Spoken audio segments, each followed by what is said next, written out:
일토소명 묵상 사도행전. 귀국길에 복음을 믿고 세례를 받다. 솔로몬 긴스버그는 1867년에 폴란드에서 태어난 유대인이었습니다. 아버지가 랍비였는데 아들도 랍비가 되게 하려고 어려서부터 엄하게 율법 공부를 시켰습니다. 긴스버그가 10대 시절 초막절 행사에 참여한 때 이사야서 53장을 펼쳐서 읽다가 아버지에게 질문했습니다. 아버지, 여기서 그라고 하는 사람이 누구를 가리킵니까? 아버지는 아무 말도 하지 않았습니다. 긴스버그가 계속 묻자 아버지가 아들이 보던 성경책을 빼앗고는 아들의 뺨을 후려쳤습니다.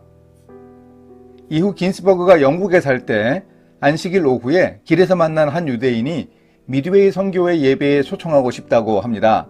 자신이 이사야 53장으로 설교할 것이라고 했습니다. 어린 시절에 아버지에게 뺨을 맞은 아픈 기억이 되살아난 솔로몬 긴스버그는 예배에 참석했고 고통받는 종이 바로 하나님의 어린 양으로 세상에 오신 예수님이심을 깨달았습니다. 솔로몬 긴스버그가 예수님을 자신의 구원주로 믿었습니다.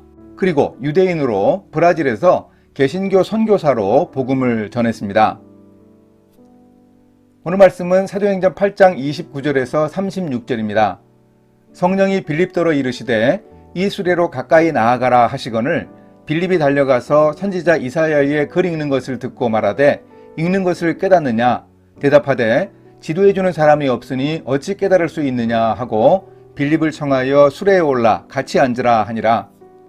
읽는 성경 구절은 이것이니 일러스되 그가 도살자에게로 가는 양과 같이 끌려갔고 털 깎는 자 앞에 있는 어린 양이 조용함과 같이 그의 입을 열지 아니하였도다.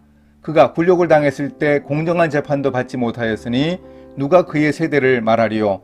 그의 생명이 땅에서 빼앗김이로다 하였거늘 그 내시가 빌립에게 말하되 청컨대 내가 묻노니 선지자가 이 말한 것이 누구를 가리킴이냐 자기를 가리킴이냐 타인을 가리킴이냐. 빌립이 입을 열어 이 글에서 시작하여 예수를 가르쳐 복음을 전하니 길 가다가 물 있는 곳에 이르러 그 내시가 말하되 보라 물이 있으니 내가 세례를 받음에 무슨 거리낌이 있느냐. 사마리아 전도를 하던 빌립에게 하나님의 천사가 예루살렘에서 가사로 내려가는 광야로 가라고 했습니다. 요즘도 분쟁이 잦은 가자 지구입니다. 애굽으로 가는 길목에 있었습니다. 수레에 접근하니 에디오피아 내시가 이사야서의 한 부분을 읽고 있습니다. 읽고 있는 부분을 깨닫는지 질문하자 내시는 빌립을 수레의 옆자리로 초대했습니다.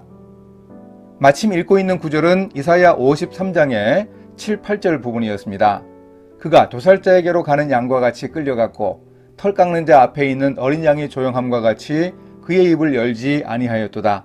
그가 굴욕을 당했을 때 공정한 재판도 받지 못하였으니 누가 그의 세대를 말하리요. 그의 생명이 땅에서 빼앗김이로다 하였거늘.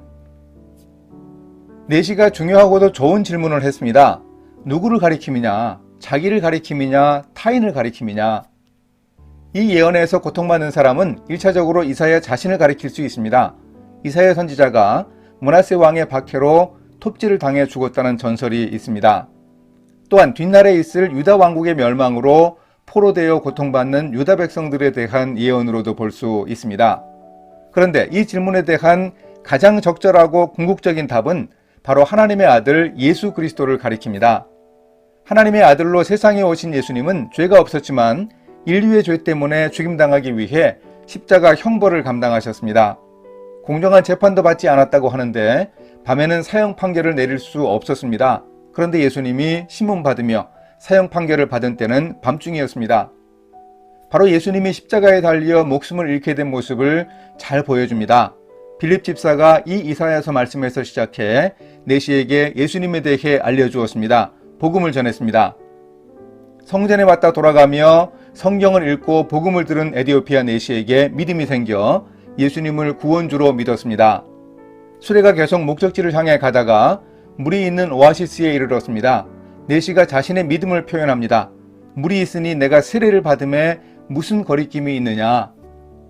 하나님은 내시의 마음속에 믿음을 준비하셨습니다. 그리고 수레 밖에는 세례받을 수 있는 물을 예비하셨습니다. 믿은 후 내시는 즉각 세례를 받고 싶었습니다. 신앙의 세계에는 이렇게 시간이 별로 없습니다. 바쁜 출장길의 직장인에게는 더욱 그렇습니다. 마차를 세우지 않고 계속 길을 가면서 예수님을 영접했습니다. 그리고 물을 만나니 기회를 놓치지 않고 세례를 받았습니다. 물에 잠겼다 나오는 세례는 결국 내시가 이사야 53장에서 고난받는 종이 누구를 가리키는지 궁금했던 점에 대한 대답을 분명히 해줍니다.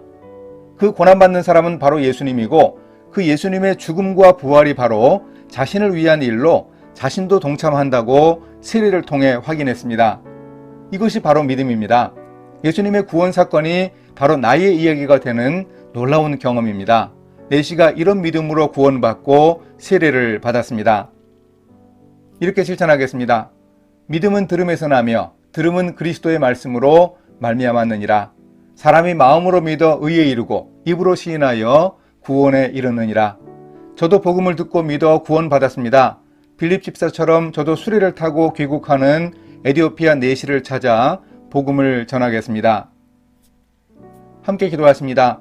구원하시는 하나님, 우리가 전한 것을 누가 믿었느냐? 모든 사람이 다 복음에 순종하는 것이 아닌데 믿어 구원받게 하심을 감사합니다. 우리의 일터에서 복음에 합당한 삶을 살 수 있도록 도와주소서.